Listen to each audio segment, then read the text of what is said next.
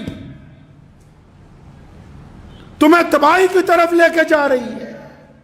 تم لگے ہوئے ہو ہندو مسلمان سکھ عیسائی آپس کے اندر کہ ہم نے لڑنا ہے، اور گھر میں اپنی اولاد کو دیکھو کہ رات کو دروازہ بند کر کے کیا ہو رہا ہے۔ زمین کھسک رہی ہے نیچے سے معاشرے کی۔ یار یاروں کے گھر جاتے ہیں، ان کی بہنوں کے ساتھ زنا کا ارادہ رکھتے ہیں، ان کی ماؤں کے ساتھ زنا کا ارادہ رکھتے ہیں۔ جن لوگوں کی آنکھوں میں شرم و حیا باقی نہ رہی ہو، ان کو کیا پتا ہوگا کہ یاری ہوتی کیا ہے؟ ان کو کیا پتا ہوگا دوستی کس مرض کا نام ہے کہ اگر کسی کو لگ جائے تو اس کے علاوہ زندگی نہیں گزرتی ہے۔ ہم نے کیا سوچا کہ بد نظری کوئی معمولی گناہ ہے؟ بد نظری کی وجہ سے، آپ سنو جو اپنے آپ کو مسلمان ہونے کا دعویٰ کرتے ہیں، بد نظری کا وبال یہ ہے کہ آپ دوستوں میں 5 گھنٹہ بیٹھ کے گپے مار سکتے ہو، اگر کوئی مسجد میں تمہیں لے آئے 15 منٹ سے زیادہ ٹکتے نہیں ہو۔ کیا اس سے زیادہ اللہ کی ناراضگی کیا ہوگی؟ اگر تسبیح کرنے بیٹھتے ہو، تمہارے ہاتھ سے درود پاک کی تسبیح مکمل نہیں ہوتی، کبھی تمہارا دماغ کہیں جاتا ہے، کبھی تمہارا دماغ کہیں جاتا ہے، تو اس سے